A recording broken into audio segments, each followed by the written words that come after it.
Condamine River. We stayed last night here at Archer's Crossing, just outside of Chinchilla on the Condamine River. It's a little bit boggy in parts at the actual campground, but we managed to find a good, dry enough and nice and flat spot. And we're right here on the Condamine River. It's so peaceful this morning. We woke up to the birds. Lots of bird life around here, and we could hear them. But this is quite a nice, neat little free camp. No facilities. It's got a few places where there's been fire pits and a little sort of barbecue up there and a shelter. It does have rubbish bins. You can see that, rubbish bins. That's good. But no toilets or showers or anything like that. I think you can stay maybe up to 7 days here, something like that. And there were just a few overnighters here with us last night. That's our setup there. We didn't even unhitch, but managed to stay dry and level, which was really good. Bruce is doing a little bit of drone work at the moment. But this is Archer's Crossing on the Condamine River, just outside of Chinchilla. Beautiful, peaceful, free camp. And we are heading west to Miles today and then up north, hoping to stop at Baralaba tonight.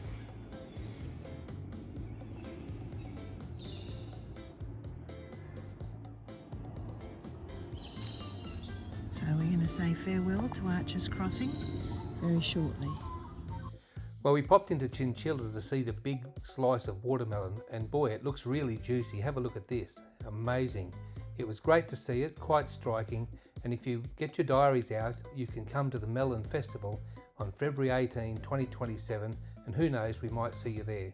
Anyway, enough of the watermelon, off to our next stop at Baralaba. This is the Dawson River at Baralaba in central Queensland. Quite impressive actually. And we're actually situated at the Neville Hewitt Weir, where we are at a donation camp for the night. I think you can stay up to 7 days here. Pretty sure it's up to 7 days.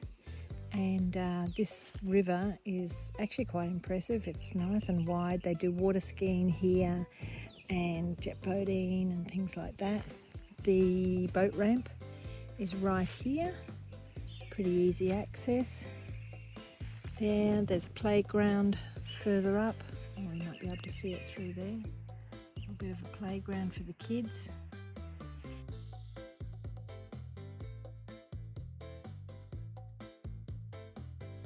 And some nice shaded areas and some sunny areas as well to park your van. Some flat, mostly flat, but some are on a little bit of a slope. Toilets and showers are provided. No dump point here, but there is one in town.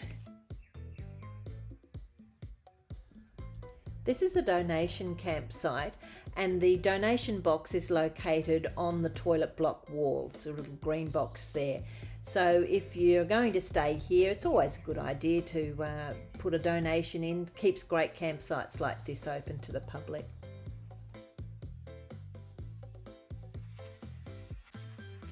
As I was wandering around the campsite, I was chatting to some other campers who had been there for probably about a week or so, and they were telling me that even though it's a small township, Baralaba, that there was actually quite a bit to do in that town, and which is why they had been there for about a week already.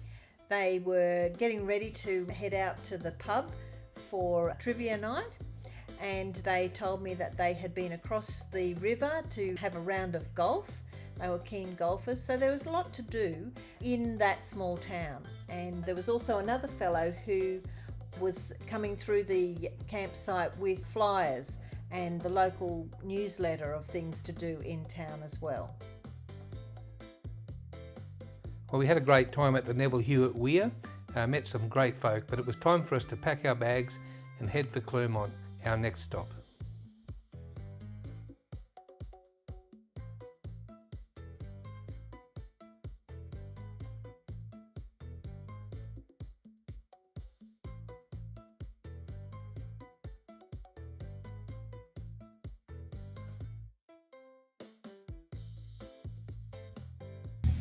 This was us, had our overnight stop in Clermont.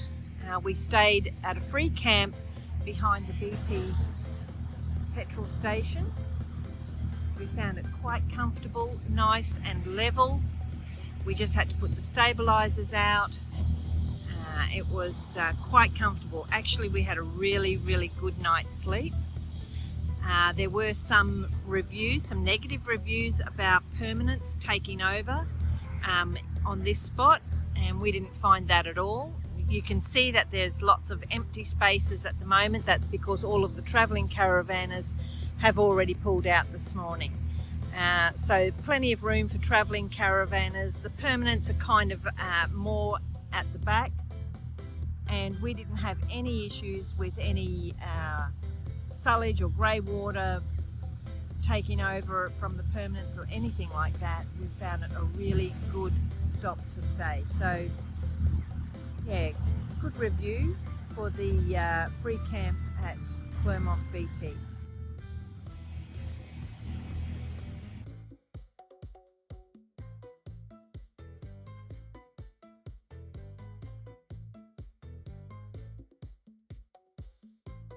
And just a quick comment about the refrigeration units on the trucks that are adjacent to us in this video. Yes, their compressors are on all night to keep their produce fresh and frozen in many cases, and they are loud when you're outside the caravan. But inside our van we couldn't hear the refrigeration units at all. In fact, we had a great night's sleep, and they didn't bother us at all. But if they do bother you, then possibly stopping at this location, a truck stop, is not for you.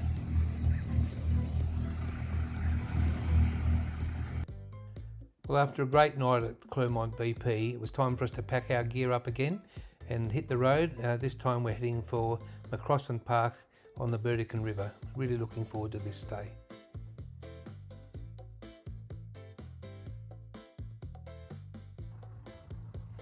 Seems the further north you go, the bigger the equipment gets. Just have a look at what's on the back of these trucks as they go past. Huge pieces of coal mining equipment. They're on their way somewhere. The best thing you can do is pull over, give them lots of space, lots of room, and let them get on with their work.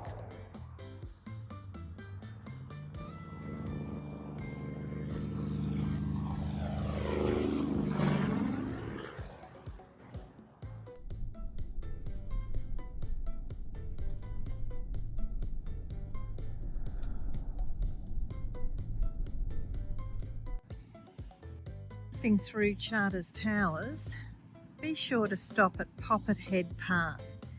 Apart from great services available here on this side, it's actually quite a great place to find out a lot of historical information about the beginnings of the gold here in Charters Towers and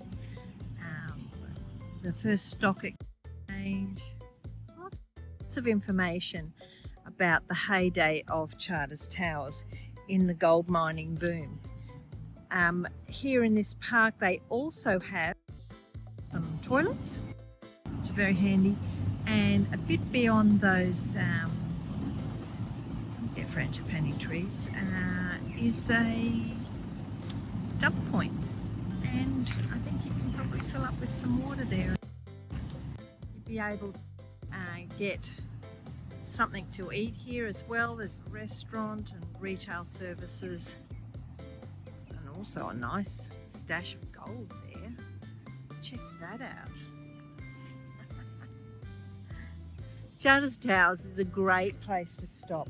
You can go up to the lookout and also see a lot of information up there as well, and learn a lot about the history of this amazing inland town that certainly had its heyday in the gold mining era.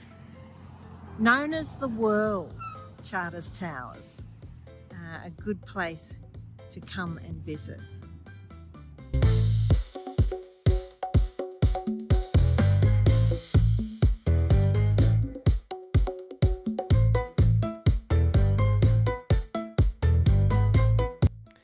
Well, if you're in the Charters Towers area, pop into Poppet Head Park and see all the attractions there. These beautiful murals along the shops as well. Really, the video doesn't do them justice, so pop in there and see them for yourself. Just let you in on a little secret. Some of the old timers in Charters Towers call the place Charlie's Trousers. So maybe you can drop that name when you're in town and get a bit of a laugh out of some of the locals. It's a great place to visit. I hope you've enjoyed us covering it just a very little bit.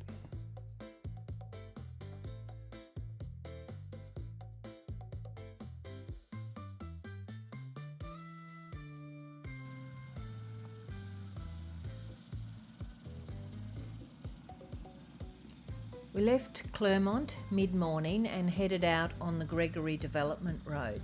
There's not a lot in between Clermont and Charters Towers, which was our destination for the day, but we had a good drive along the way. And then we finally made our way to the Macrossan Park campsite, which is on the Townsville side of Charters Towers on the banks of the Burdekin River. It's a free camp, reasonably flat. We were able to find a good place to park the van and enjoy a most beautiful sunset. So it was a good place to stay for the evening, to get a little bit of rest before we headed to Townsville the next day.